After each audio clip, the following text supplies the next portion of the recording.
So welcome. This we've decided is midterm election eve. So thank you for joining us on midterm election eve. Taking time out of whatever your get out the vote activity might have been tonight to join us. We're glad to have you here. And we will make a little plug to make sure you go out and vote tomorrow. That's part of our community building. This is Storytellers New Haven. I'm Karen. I'm Kevin. We started this back in November. We're almost to our, well, this is our 1 year yes. Of doing Storytellers New Haven. This is a community building initiative that was born out of our participation in Bill Graustein's Community Leadership Program. And in that, Story is used as a community building tool. And we were both interested in finding a way to continue using Story as a way of building a stronger New Haven community. So the only criteria for being in this room is that you live in, work in, play in, or love New Haven in some way. And so we're happy to have you here. We talk about this as a city of 130,000 people, so there are at least 130,000 stories, and we want to hear them. Absolutely. And you know, I can't believe it's been a year, so you all know the story, how it all started. I came home with an idea, and I'm going to go back and research it, do some real work behind it. And so we were just talking, and we're really proud of the fact that it's been a year. We've heard 12 months of amazing stories. But also, I just want to give it up. We want to give it up to you all, the audience. Some of you have been with us every month, every other month. We come in and so we want to thank you. Without you all, we wouldn't be able to do this, right? So it's really overwhelming, overjoyed when we come in. We see the cars, seeing people are taking their time out of their night to come and spend some time with us as we try to build a community. So thank you. We definitely want to thank Bill Graustein, whose support allows this to happen. Any first-timers? I know I met a few, so thank you for being here. If you're sitting next to a first-timer, the idea is to build communities, so welcome them, and please don't leave here without meeting somebody that you hadn't met prior to tonight. You are in Concat right now, and we thank Eric Clemens and the Concat team who allows us to use this space and offers it. Concat is a workforce development program right here in New Hallville, uses arts and technology for workforce and after-school programming and summer programming. One of the programs is the culinary arts program. This is Orchid Cafe. The refreshments are baked by the students in this program, and please come back and support them by having breakfast or lunch here at Orchid Cafe. And finally, thank you. Our technology is all brought to us by Kevin. Oh, you're coming up now, Nikki? No problem. By Kevin Ewing and say it. Baobab Tree Studios. Baobab. There we go, Tree Studios. And there is an announcement. Nikki, come on up. Thank you, Karen. I just wanted to let everyone know that we are very interested in building community content at the studio, and we are opening our doors on November 16th from 6 to 9. There are some cards over here on the table. We're calling it Podcast Pitch Day. We're looking for podcasters who want to produce and record at our studio. We are on Orange Street downtown between Chapel and Crown. We have right now a form up on our website that would help to guide you when thinking of an idea for a podcast.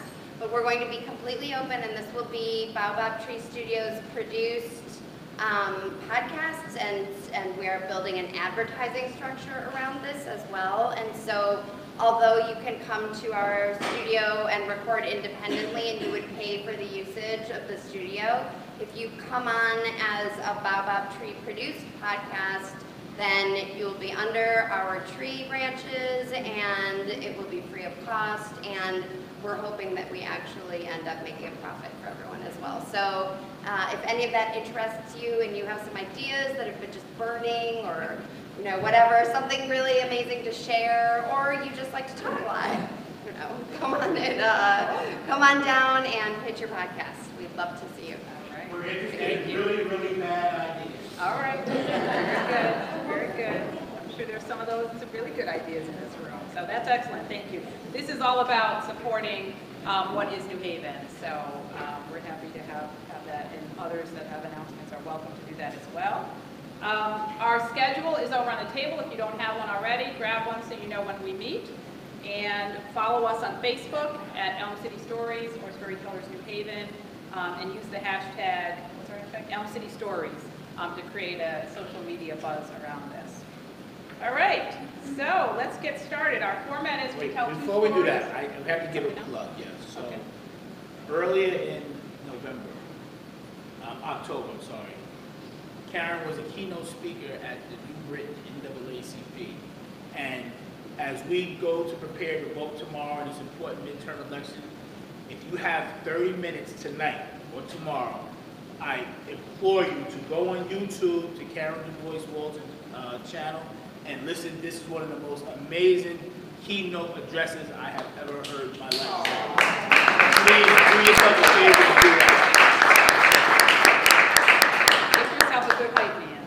Absolutely. Thank you, honey. All right, so it is said by Graham Greene, a story has no beginning or end. Arbitrarily, one chooses that moment of experience from which to look back on or from which to look ahead. So with that, we're going to have our first teller this evening, Alexander Bogle, who is a regular attendee to Storytellers.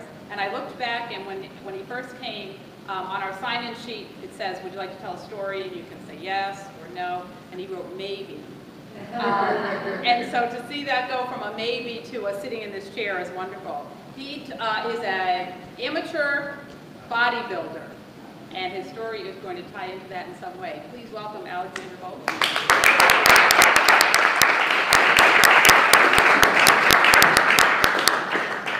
Thank you so much. I'm a little bit, nervous. It's my first time telling this story, especially to a crowd so big and lovely, but here goes nothing.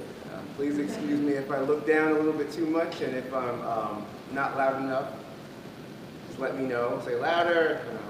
I'll go ahead and do all that. All right, thank you. I'm tired, but it's 5 a.m. And if I'm still on this bed by 6 a.m., I might as well give up on the day.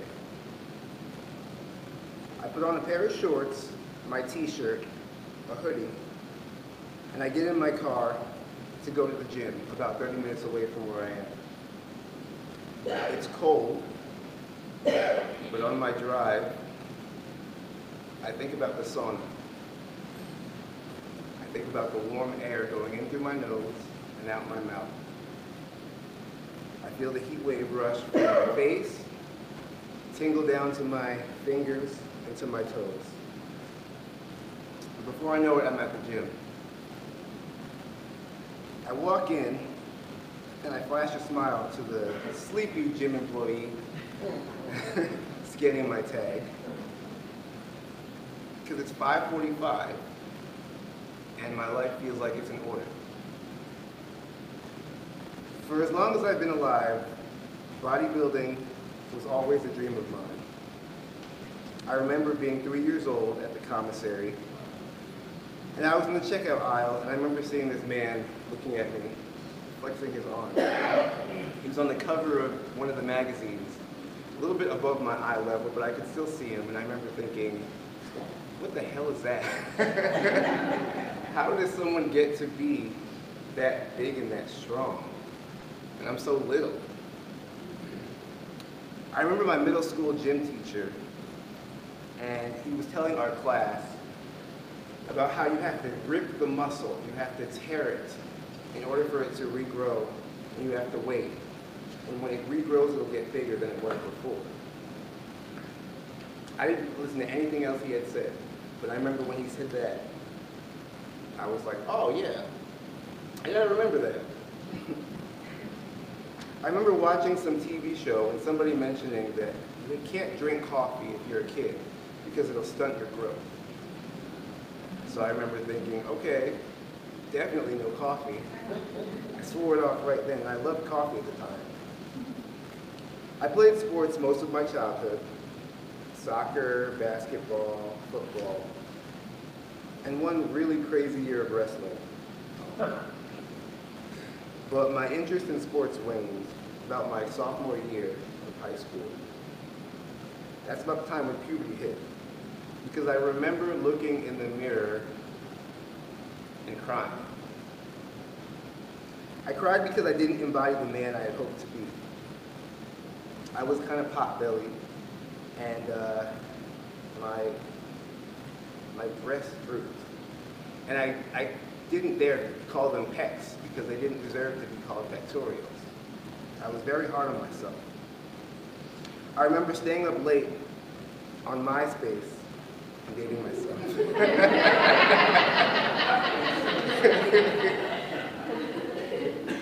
And searching on Google to see what a man's supposed to look like. I didn't feel like a man. I remember doing push-ups, doing sit-ups, doing everything I could just to become some image. I didn't know why I was obsessed with it.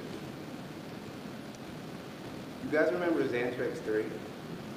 Who in here, raise your hand if you remember Xantrex 3. Maybe that was just a New Jersey thing. I'm originally from New Jersey. But late at night there was this commercial, Xantrex 3, and it was these dancing happy people. Just take this blue pill and you lose all the weight you need. So I remember going into my allowance, this little jar I had, and taking out 20 bucks to buy this blue pill. I mean, this blue bottle with the blue pills in the bottle. And when I finally got it, because the people at the front didn't know what Xantrex 3 was either. So they let, a 16-year-old kid buy it. I just remember it felt like gold in my hand. I was like, finally, I'm going to be able to achieve the look I want and be the man that I think I need to become. When I took that pill, I remember it was the summer of my junior year. And I took it at 8 o'clock in the morning, the first day of summer, and I ran around my neighborhood on a diet pill, amped up, and I came back inside, and I had a yogurt, and I did 50 sit-ups, and I went back to sleep, hoping that when I woke up I would look like some type of god. Eventually I saw some improvements, and I lost weight, I started getting some attention, but by the end of the summer I realized it wasn't enough. I wanted to feel even better than I felt already. So to kick it up a notch, what I did was every time I ate something I wasn't supposed to, when no one was looking, I would go throw it up. And I would have an Ensure, or a protein shake, or cottage cheese with tuna fish. Pretty bad. Don't recommend eating that ever. That late night burrito in the freezer, I couldn't resist. I threw it up. That delicious Domino's pizza my mom ordered for the family every Friday since I was 5 years old. I would eat it, go to the bathroom, and I would throw it up. I did this for a few weeks. It wasn't for very long, but because I knew I was doing damage to my body. WebMD was brand new at the time, so I had made sure to see what exactly I was doing. And I said to myself, you know what? I gotta have a different strategy. Because if I wanna look how I wanna look, I can't be doing it like this. So I remember asking my mother to stop cooking and buying food for me. The next chapter is kind of blurry, so I just have kind of clips of what was going on at the time. I remember ripping open the giant packs of chicken breasts, boiling big pots of eggs, twisting the cans of tuna, shaking my protein every morning, every afternoon, staying up in the weight room in my high school until 6 o'clock, setting up old rusty weights that I found somewhere, I don't know where, in my basement, and just working out in darkness. But all that was the back end, the struggle for the gains. On the front end, all I felt was love. I got a lot of affection. And I say affection rather than attention because attention was nothing new to me. Being one of 2 brown faces out in your entire neighborhood, outside of your family, attention was easy to find. But the affection to me was new. The smiles, the invites to the parties, Feeling like I was being seen was the most intoxicating feeling of my entire life. It felt so easy. You eat it, you work out, you sleep it, you breathe it, and you love all of it when you get it. I walked through the hallway my senior year of high school, and I felt like I was him, the star of my own show. If they hated me, they didn't show it. And if they loved me, they told me all the time. I swore I had found the secret sauce in life. One day I remember sitting on the after-school bus after a long workout, and my bus driver, who had seen me there every single day for years on end, he looked at me through the rearview mirror, and as I was getting off the bus, I remember he said, I see you coming on this bus every day, talking about size and how to get bigger, and I want you to know that I think you should be careful. My grandson was just like you. He loved the gym, and he loved everything. But we lost him to that lifestyle, and you should stay away from anything that might harm you in this journey. I remember thanking him for thinking how much he got me messed up. See, that wasn't me. I had it under control. Fast forward now to the age of 26, and it's 5 a.m. And if I'm still in this bed by 6 a.m., I might as well give up on the day. I put on a pair of shorts, a t-shirt, a hoodie, and I got into my car to the gym about 30 minutes away. As I walk into the gym, I flash a smile at the sleepy gym employee because it's 5:45, I'm here, and my life is in order. I put my bag in the locker room, and I actually take a very long piss, which excites me, because I've already drank in 1/4 of a gallon of water before 6 a.m.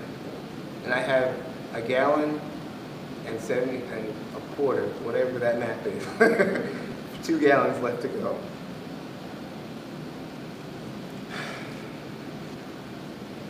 I walk into the sauna, and I know I have 10 minutes before I have to be on the Stairmaster. I take a deep, hot breath, and I relax. My eyes close, and my mind opens up to the bright lights, the stage, the crowd, the music, and myself. Right there in the center, all glossy with oil, hitting every pose, just like the one I saw on that magazine stand when I was 3 years old. I stepped out of the sauna and I felt hot and energized. I stepped on the Stairmaster and I counted the seconds, minutes, steps, heart rate, up, up. And I feel the aches in my calves, my thighs, my back. I calculate inside and I watch the calculation outside until I can't feel any more pain. I know it because I'm on autopilot right now. I'm at fat burning equilibrium, actually. What felt like beads of sweat was now a shower of cooling tickles. What felt like heavy breathing was now energy intakes, and I was winning with every breath. As I relax and go back into my thought process on my Stairmaster, I plan out the rest of my day. Meal 1 is a protein shake. It's in my bag, it needs water to mix in with it. Meal 2 is 4 boiled eggs and a small bowl of egg whites. Oh, and a small bowl of oatmeal as well. I have to take in carbs today, or else I'll pass out. I know I'll buy it at the office at 8:45, and I'll eat it during my 9 o'clock meeting. It's 12 o'clock. At 12 o'clock, I have to have an ounce of chicken, I have to have 6 ounces of chicken breasts and a half a cup of quinoa. with cooked spinach. At 4 o'clock, I have to have meal 4, which is a banana, peanut butter, granola, to fuel me before a workout. By 5:30, I have to be back in the gym to do chest and shoulders until 7 o'clock. Meal 5 is eaten in the gym, more chicken and quinoa with spinach again. I will shower at the gym by 8:30. I'll go home, wash my dishes, pack my food, and get ready and pre-pack my food for tomorrow, and then do it all again tomorrow, the next day. I'm in blissful purgatory. 2 years ago today, I got my wish. 2 years ago from this day today, I stepped on stage. I think my song was a Rihanna song. I can't even remember exactly which one it was because I didn't know what I was doing. But I came in first place out of all of the new people on stage, and it felt like I won. The problem started after I stepped off stage. Because until that moment, I had forgotten everything that led up to where I was on the negative end. All I could remember is waking up some nights with cold sweats and can't go back to sleep. There were needles involved, a lot of needles. One of my friends had to take my car to get fixed one day, and when he opened the trunk, he saw tons of sharps containers. He said, "What is this?" And I was like, "Oh, don't worry about it." And he let it go. Because remember, people who had things to say about me didn't say it to my face. I remember my doctor telling me my testosterone level was at 4,000, and it was dangerously high. I remember being hospitalized. I remember my family crying. And I remember telling myself, I'm going to stop. But how do you stop when it's all you know? Your entire life you've trained and you've prepared to be this person. You don't know why. You don't know how. You don't know what to be afterwards.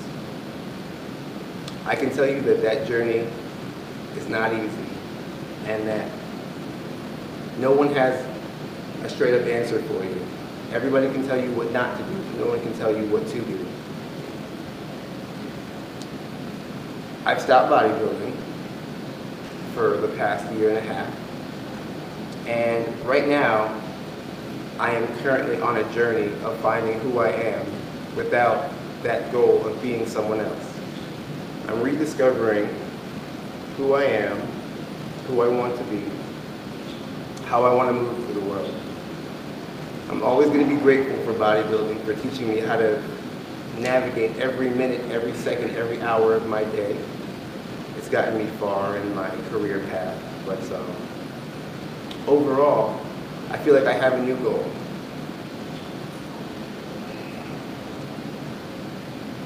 When I look at kids now on Instagram, and when I look at the pictures, the influences that we flood our minds with, I can't imagine being 3 years old in this day and age. I can't imagine how many other people are just like me and have the same influences and are going down the same path that my bus driver warned me about when I was a kid. I can't tell you that the story has an amazing happy ending. The only happy ending is I'm not in that lifestyle anymore. But I'm still confused at times. I'm still nervous about how to navigate, not in that shell, in that comfort zone of all these muscles and the dark rooms and the workouts. But I can tell you that I'm dedicating a lot of my time to informing people about some of the dangers of bodybuilding and how the influences of the images really, really permeate through the mind of a child, and how it's something we need to be cognizant of as we go into this new digital age. And that's my story.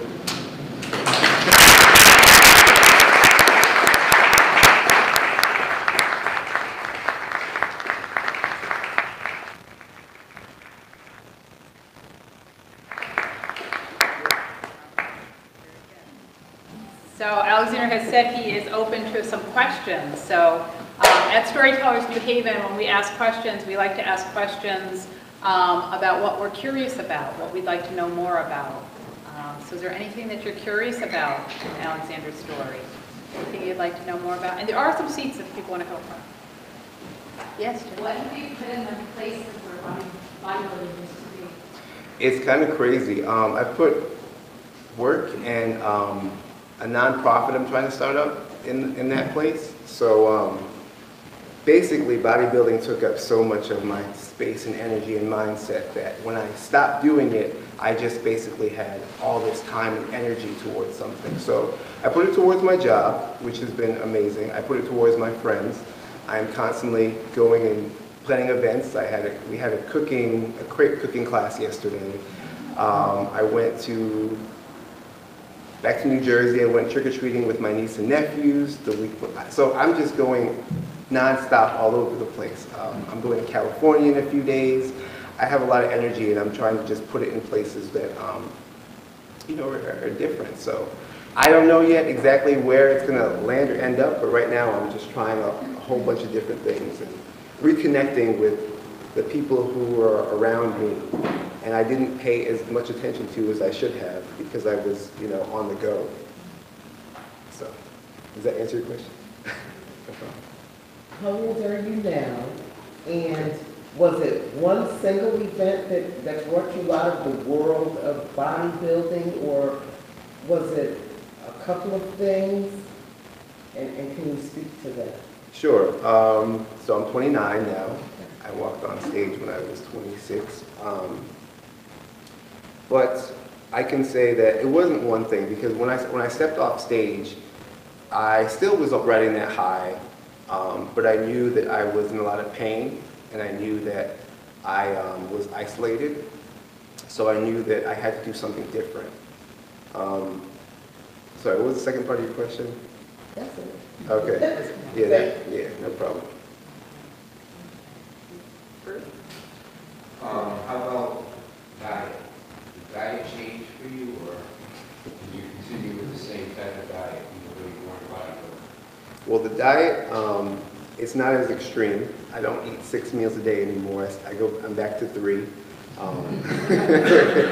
But I can say, I still eat my lean foods and everything, because that is, a healthy aspect that I took out of it.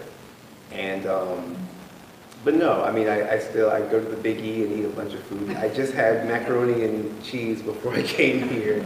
I'm learning to kind of just talk to myself a little bit nicer and realize that you can mix things in as well. So, yeah. It sounds like a good thing went over the top and got out of hand. It does sound like you picked up some good habits, life skills, and you talk about some of the positives that you kept out of your bodybuilding experience. Okay, yeah, sure. So, like I said, I still work out about 3 times a week. I get up early now and I go running outside. It's, the thing is, while I was bodybuilding, and like I said on the beginning, on the front end, at work with my friends and everything, people saw the image of the discipline and all that stuff. So I still maintain that aspect, but so I can say that everything that was positive from bodybuilding, I still continue to keep because I'm still working out in the mornings, I'm still getting up, but I'm just transferring it to different activities. What was good, the diet, the workout, I keep it. What was bad, the isolation, that I got rid of it. Specifically, I can't say there's anything that positive-wise that I've gotten rid of. If that makes sense. So. So what you talked about sounded a bit like this word eating, and thinking about talking to children about that, because most men don't talk about rearranging your eating habits in a particular way, and they definitely don't consider them as just word eating. How do you talk to young men? Well, I really haven't at this point. I was focused more on the influencing side of it through the images. But if I were, I would say that to talk to yourself nicely when it comes to food and to eat for nutrition. If we can kind of learn the scientific basis of what bodybuilding had taught me and muscle building and carbohydrates and drinking your water, that aspect, if we tie that into being the best person you can be, and I think every little boy wants to grow up to be big and strong, that's how I would kind of talk about it as, think about it, breaking it down as, okay, what benefit am I going to get from eating this food or that food?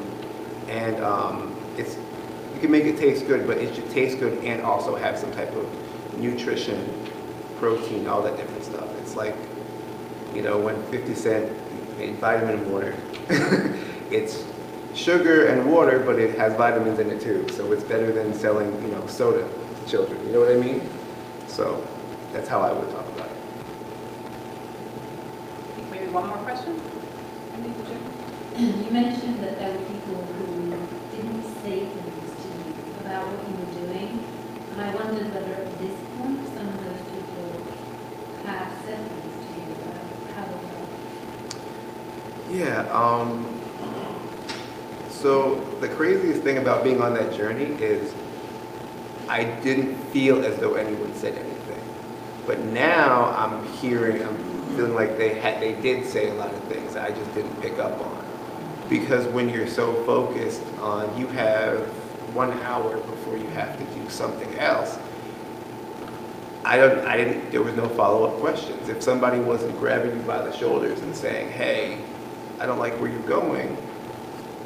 And also, on the front end, if they see me eating whole grain rice and chicken breasts and spinach while they are, you know, trying to work on their own physique, I mean, if they don't see the terrible things I'm doing at the back end, then what can you really say? I mean, it's more like when you're in that lifestyle, it's like, I'm this God, kind of. It's kind of how you feel in bodybuilding. And it's like, what can you say to me? Because like, look. And then people feel like, well, I have problems too.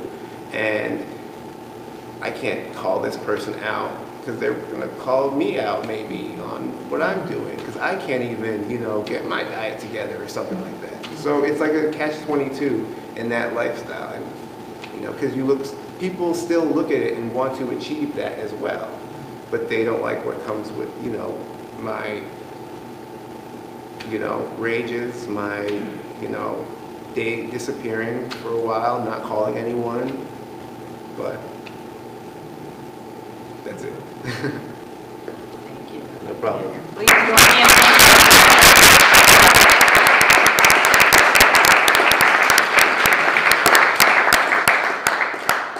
So when you signed in tonight, you probably saw the column that said, would you like to tell? And that often raises questions for people like, what does it mean to tell? So you've just had an example of a story. And stories come to us in all different shapes and sizes and forms. And it's usually helpful before getting in the chair to have done some thinking about what your story might be. And we do have some community. This is a wonderful community for storytelling. And there are some resources out there. So I always like to let Arnie, where'd Arnie go? I can't even find him in the crowd. Oh, right here. Arnie, go ahead and make your announcement. There is a local resource if you want some help working with a story. Yay, Yeah. Yes, there is the storytelling program at the Institute Library, which, for those of you who don't know it, is on Chapel Street, just around the corner from church. We really do two things. We have a series of fall workshops, which are just coming to a close right now, in which people work on their own stories and prepare them. They tend to be shorter stories than you hear here. But people work on their own stories, they get feedback from the group, sort of work as a team to put on the best show we can. And we are, in fact, putting on our show this very week. Now, we had, for the third year in a row, we had too many good stories to fit into one evening. So we're doing two shows, November 7th and 8th.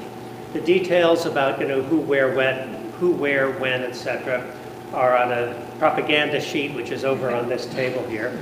Several of the tellers who are telling Wednesday night, I see in the audience. In fact, if they want to identify themselves, they can raise their hands. but a couple of them do, shyly. Okay, so that's one thing. The other thing we do is year-round. It's a little bit more low-key and less goal-oriented, or the people set their own goals. We have a monthly story-sharing group where it's basically pretty simple. We just get together for a couple of hours. Whoever wants to share a story can share it. Most of the stories we hear are personal experience type stories. Occasionally people decide they want to tell a traditional folk tale from whatever culture or something. And we get feedback, assuming the person wants the feedback, which nearly all of them do. And sometimes we hear the same story more than once as people work on them. And in fact, I hope he doesn't mind my saying this, after this group here met last week, Alexander, who I'd never met before, came up to me and asked about, an opportunity to practice his story, and he practiced his story with us last October 18th somewhere, about 3 weeks ago. Anyway, and we had a very lively discussion, which I hope was helpful. So that is something actually that we would fit in very well for anybody who wants to tell in the future. If you want to tell here, but you don't want to sort of go from 0 to 60 right away, if you'd like to try out your story in a relatively low pressure, low key environment and get some feedback, just talk to me. That's what we do. So, thank you. All right, great. So, there's a Native American proverb that says, "Tell me the facts and I'll learn. Tell me the truth and I'll believe. But tell me a story and it will live in my heart forever." Our next teller is Jolynn Walker. Jolynn is a familiar face at the Community Foundation of Greater New Haven, but I got to know her through the Community Leadership Program that I mentioned earlier. We were cohort 9, and there are a few other cohort 9 people here tonight, so thank you for coming. Jolynn, absolutely.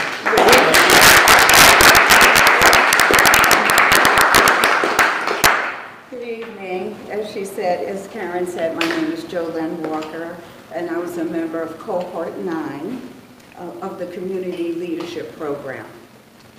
Tonight, I'm going to be talking about something that's inevitable. There is an old saying that says, there are 2 things in life that we can depend on. Do you know what that might be? Death and taxes. So I can assure you that I'm not going to be talking about taxes tonight. But I'm going to share with you one of the most beautiful experiences I've had with death recently. The goal tonight, as far as I'm concerned, is to inspire anyone and to encourage anyone, if we are ever gifted with time, and we know that the time is really close for someone to make their transition, but we have that gift of time to think about how do we spend it, how do we treat each other during that time. So I'm hoping my experience might give you a few ideas and spark something, or you may have already experienced this. So tonight I'm going to introduce you to a loved one, and his name was Judge Herbert Walker. He's my husband. Judge Herbert Walker was a retired fireman for the town of Milford, Connecticut. He was originally from Georgia, and he had been a resident of Connecticut since the late 50s. He was a man who cherished civic right and deeply believed in civil rights and human rights. But most important, Judge was a man who was full of faith, and he served, among other things, more than 55 years as a deacon at our church, at First Baptist Church in Milford. We were married for 22 years, but we dated for about 3 years before that, so I counted as 25 years. And I remember the evening he proposed to me. It was a beautiful October evening. The trees had turned, and it was dusk. And he had already called and said he wanted to come and speak to me. And we sat on our porch, well, actually standing on the porch. So along with the dusk outside, the light on the porch was on. And I remember distinctly 3 things he said to me. 3 of the things he said to me. One was, I've been watching you. The second one is, I don't think I can live without you. And the third one was, will you marry me? And at that moment, I know in my head, if you could read, like it exploded. Streamers and everything went off. But on the outside, I'm like, oh, that's so nice. I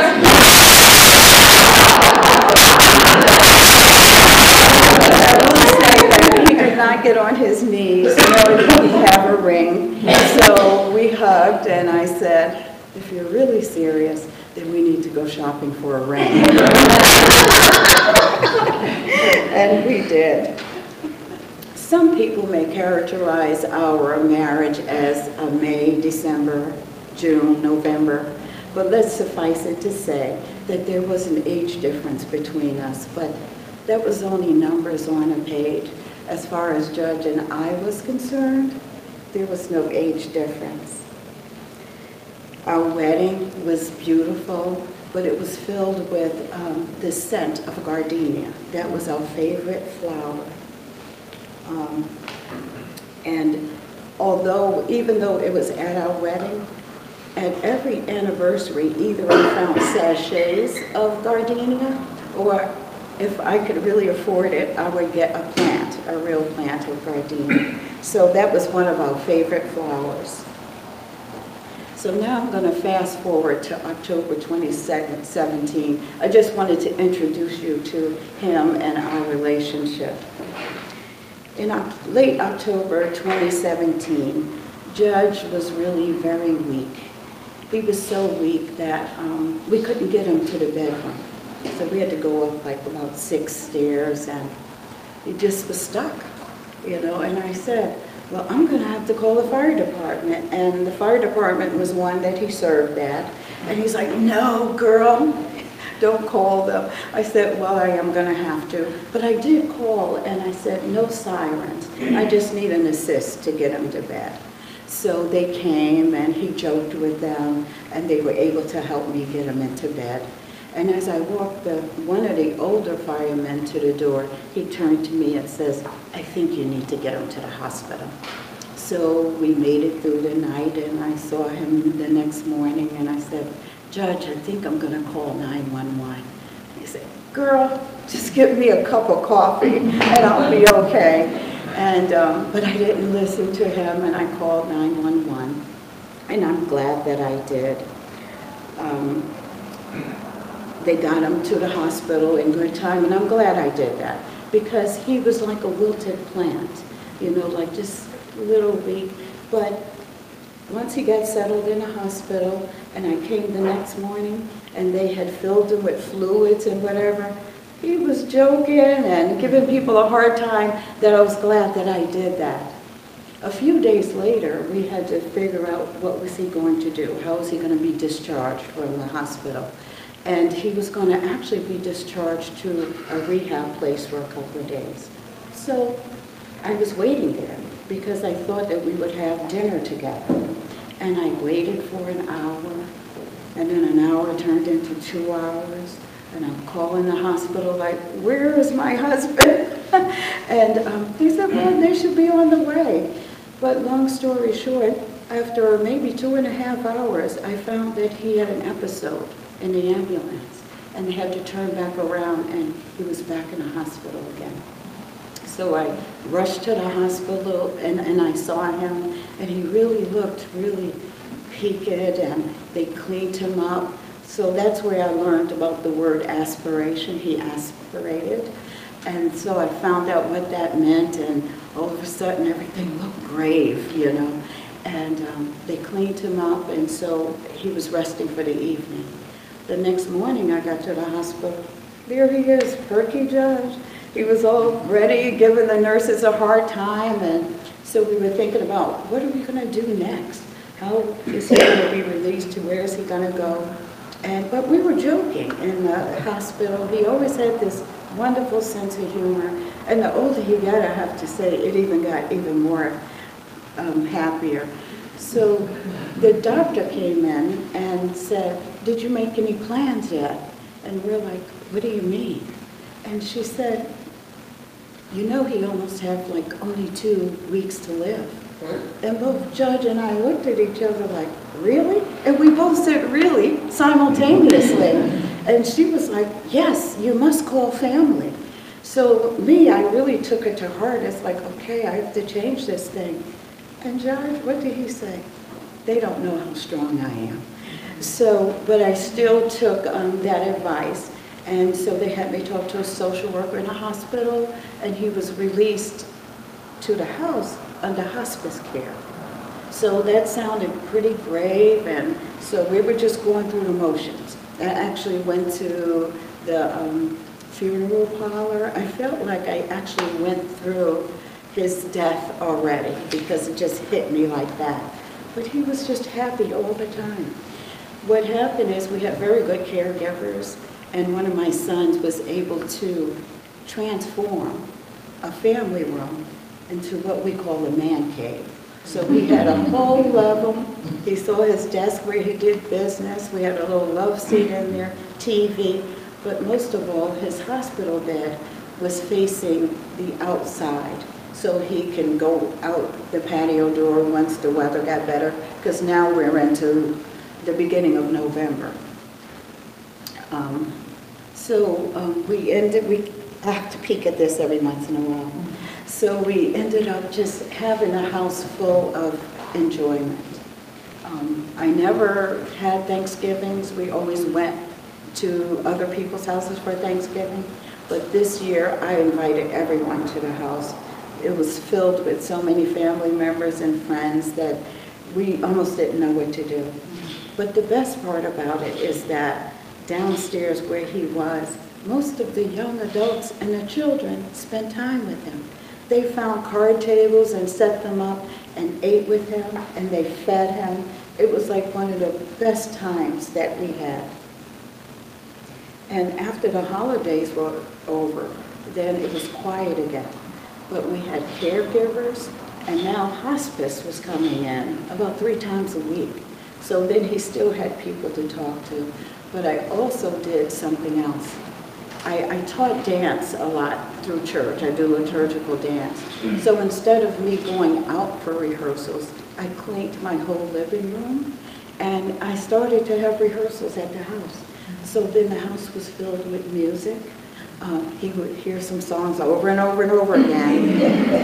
And most of our members would end up going downstairs, having prayer with him before they left, or just talk and joke with him. Our goal was to at least have him have the best life that he could have. And I remember having conversation after conversation with caregivers, with friends, that the main thing was to make sure that Judge had a life that was filled with dignity, or the end of his life would be filled with dignity, and not just his body, but his body, his mind, and his soul. So we cared about what was he watching. He would watch some news, but then we kept it on a lot of good channels where he can remember all the good hymns. And during the songs that we would play, he chose the songs that was played at his funeral based on the songs that we were listening to. So if he went to his funeral, we didn't really have a choir. We played recorded music. And that was his choice. But as we came along to January, believe it or not, Judge got stronger and stronger. That we ended up not having hospice care anymore because he was so strong and talking and giving people a hard time and having lots of jokes. But by that time, we had talked enough to get all the information we needed for his program for a funeral. And there were a few little things that were missing, but we were working on that too. But it offered us a time to have some normalcy. Day in and day out, we knew what we were going to do. Every morning when I got up, he had a concert. So I was playing music. He knew when I was taking a shower. I would come downstairs before I left for work, talk to him, and then we would have this game that we played. And I'm going to ask you to help me. So we would hold hands, and it was at his bedside. And what he would do is squeeze my hand real tight. So you know when they say when you have lemons, you make lemonade? So what I did, when he squeezed my hand so tight, I would lean back. Like, now you're going to have to make sure I don't fall. And he did. He was just so proud of knowing how strong he was. And we would play that game every day. We also did this, but I learned this from a friend of mine. Many times we would have to clean him after, you know, either he was soiled or used a commode. One thing that we did, instead of spraying the air with aerosol, is that we used a lot of incense and candles. And he really liked that, and I think it added more for him to not feel like people like want to run away from him. And so it was okay for even the caregivers to light an incense stick or a candle. That I ended up having a nickname by him. He would tell my friends and my son, you know, your mother is fiery. And he didn't mean that I had a fiery spirit, but I would light an incense or a candle and just make sure the air was really, really nice for him. Technology also played a huge role, that we ended up FaceTiming with grandchildren who are far away, have some in Toronto, Canada, some in Texas, and some in Vermont. And the cell phone he was not good with, so what I had to do was get the cell phone, get them on a call, and then put it on speakerphone. Because every time I would put it in his hand, he would just let it go. But he would have wonderful conversations with his siblings and with his children. So that brings us up to springtime.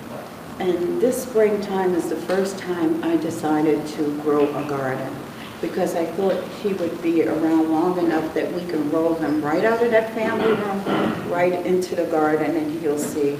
So I planted some lavender, I planted tomato plants, many herbs, peppermint, sage, different types of sage, and basil. And I also planted one other thing. Gardenias, yes, I did. And the weather began to be warm. He was looking forward to getting up and out. One day in May, I was walking past his bed, and he says, "Hey girl." He would do that. If we were younger in our marriage, I would like, you know, have an attitude.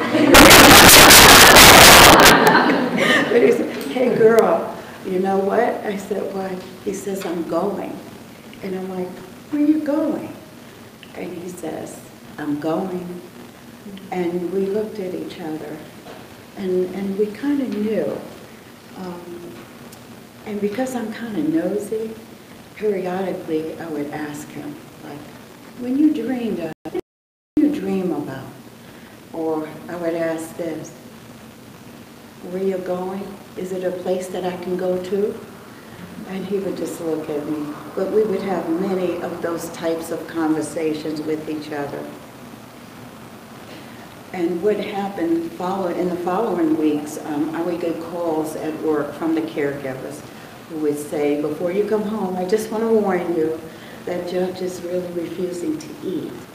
But when I get home and I got his food, he would eat. So I wasn't too worried, because he would have a good breakfast, and so that meant he missed lunch and then had dinner. But over the weeks, even the meals that I served him, I can tell that the portions were smaller and smaller. And on one morning on June 7th, exactly on June 7th, I looked at him, and he almost looked like he was already on a journey. And I said, "Judge, I'm going to call 911. it was like total silence. It was like, it's time now. But he had already told me what, I'm going. So we called, and the guys from the fire department came. Even though you had the EMS guys, the fire department really do take care of each other. Even if we didn't need them, they were still there. And I can't tell you how beautifully they took care of his body, how they handled him. And I had a note on the whiteboard to say, be careful with him, he's fragile, as time went on. But this time, as we went into the hospital, things were different. He didn't talk much, but he was not in any pain. One day, he looked a little parched. And so I took a plastic teaspoon because he wasn't eating, and I put water in it, and he took it. Yes, and so then I said, whoa, this is good. So I took another teaspoon of water, and he took that and just shook his head like, thank you. And I said, wow. So I got a little apple juice, and I put that in a teaspoon. And he did take that, but then he looked at me like, he didn't say a word, but he wasn't supposed to do that. And then if I tried to give him more, he refused that. So his hospital stay was for about 5 days, and then we had to make a plan as to where he was going to be released. And they were going to send him to Stamford, Connecticut. And I live in Milford, work in New Haven. I'm like, nah. But we knew a former pastor, Reverend Eric Smith. He used to be a pastor at Community Baptist, but now he worked at Hospice in Branford. So I called him, and within 3 hours, Judge was there at Hospice. And I still call him Reverend Smith, but we're supposed to call him Eric Smith. He says, I'm going to tell Jerry Whitaker. I'm like, why are you going to tell Jerry Whitaker? Now, Jerry Whitaker served as a deacon with my husband at First Baptist Church. Reverend Smith says, oh, Jerry Whitaker was called to work here for a period of time. So now you got Reverend Smith there, and you got Jerry Whitaker, and then I talked with the nurse, and she was just so wonderful, and she asked different questions. But one question she asked was, like, where did I work? And I said, at the Community Foundation. She says, well, do you know so-and-so? I'm like, yes, he used to be on our board. And she said, well, that's my brother. So I just felt like he was at the right place at the right time with the right people that allowed me to not worry about his care and who was taking care of him. One evening, I would, usually after work, I would go home to Milford because the traffic over that Q Bridge was crazy. So, and the garden now was growing, and the gardenias were blooming. So one day I was able to clip a couple, and I brought it to him. And they were so fragrant because they were just so new. And the nurse allowed me to make a little vase out of a plastic cup. She gave me a little nurse's scissors, put water in it, and we just smiled at each other. And I knew at that time he was on a journey. The next day I came, I almost couldn't wait. I'd work, go home, and then go there. The next day I went, the nurses had placed one of the gardenias in his hand. And it was just so precious. And I knew that he could smell it. One other thing we had to do was remind him about what day it was, because we were coming up on his birthday. He had a birthday in June. So now we're around June 20-something. Oh no, we had Father's Day, and that was nice. And he was still traveling. I knew he was traveling, like he could hear my voice, but I didn't know if he could see me. I would ask the nurse, can he see me? And she says, he might, but he can hear you. So we continued to talk with him. And then I said, well, Judge, on Thursday is your birthday, and you're going to be 90. And he just took a deep breath, like, okay, I'll hang around for that. So On his birthday, I left work and had some family members meet me there. We had real cupcakes. We bought him a cupcake balloon. And then as the evening went on, we sang happy birthday to him. Me, all the nurses, family members, and he was breathing. His breathing was just a little bit stronger than it ever had been.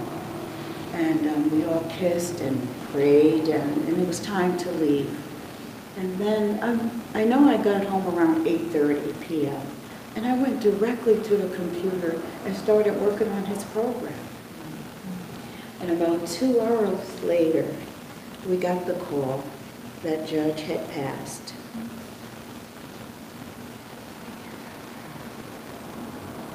I'm just going to take a moment here.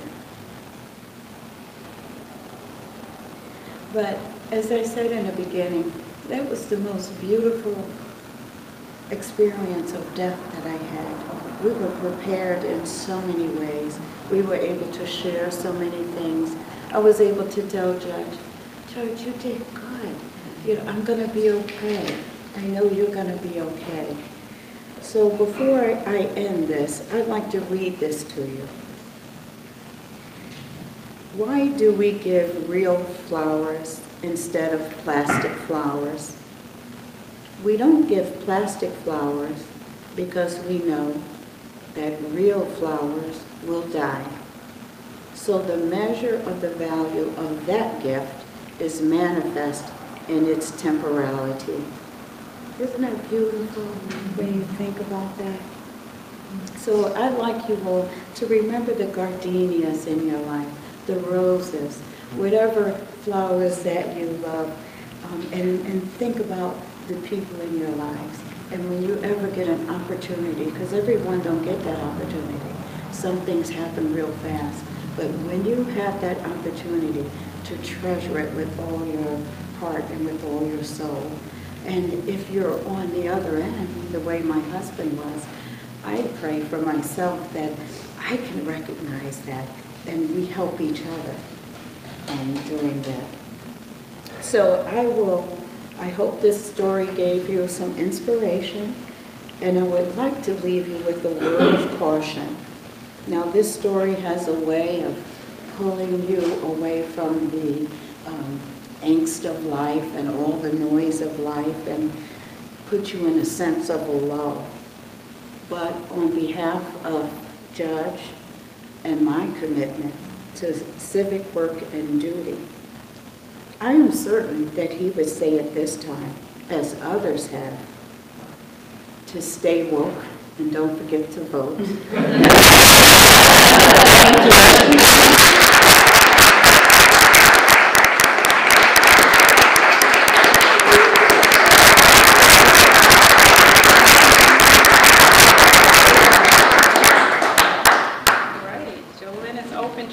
Questions. So, what are you curious about? What would you like to know more about?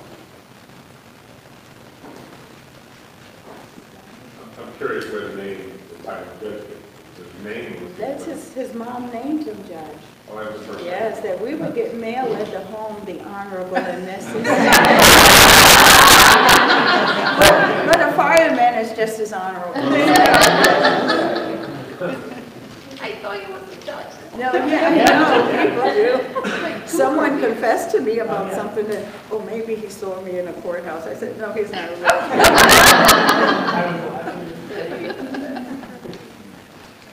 If anyone ever gives him a hard time, they come, oh, this is Judge Walker. Yes. Oh, we would judge first. Yeah. But that was his title. After 3 years, when our board saw it, we said, "Oh, Judge Walker." And that's correct.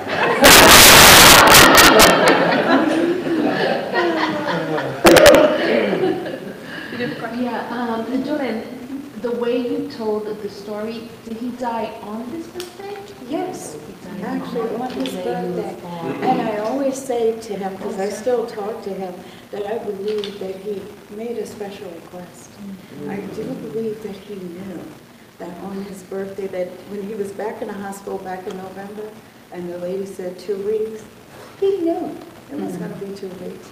It'll be on his birthday. I do believe that. And in your story, the depth of your relationship was so topical. Yes. And I know that when my dad died, I read a lot of poetry that was from, and it was sang to my father to play. And it says, death means a lot because I'm not in a relationship. And so I'm wondering what ways have you found any things about your relationship that have changed or have surprised you since you passed? No, what I do find, I have to say, is that I talk to him. I sense his presence. And last night, I'm not gonna, I really heard this rattling in the room, and it was dark, and I jumped up, and I kept trying to see, like, was it a mice or something? But it wasn't. I just don't know. But he used to make little noises like that, you know? So I don't know, but I do sense his presence, and our relationship was so deep that we could look at each other and didn't have to say what it is that we needed or anything. So when it came to the point where he was no longer speaking, but we could see each other, you know, my job was to assure him that I was going to be okay. And his job was to go on his journey where he was supposed to be, and for him to know that was okay. Yes. And he wanted to hang around for his birthday. So. He loved parties. Go ahead, one more question. I don't really have a question, but I just wanted to mention that the way stories are told matter a lot. And your story was, you told the story very beautifully and in a very poignant manner. And that same story could have been told in a different way. And I don't think that it wouldn't have been as rich, and we wouldn't have gotten as much out of it as we did. And so I just wanted to compliment you on that, and thank you for that. And thank him too. Because as I was, you know, going over my notes and having to do things in a certain way, things came up, and I scribbled it. It wasn't until yesterday evening that I put it in the order. You know, I was thinking about it over and over again. And I did a little blog. Yeah, but I had to add these other things in there. And I should add this, that nothing's 100%. There were some times when one of the caregivers said that he took a swing at him. You know, so you do have to go, it's all not 100%, but you try to make the best of it that you can with all the minutes and hours that you can. I crocheted. I hadn't crocheted since home economics. There was time for me to sit next to him, yeah. Good joint effort. Thank you. Oh, yeah. Thank you, You're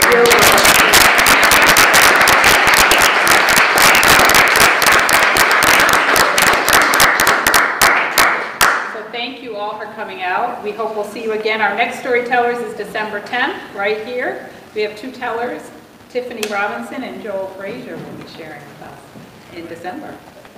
All right, so if anyone's interested in telling, please be sure to sign and list. And listen, remember, maybe really means yes.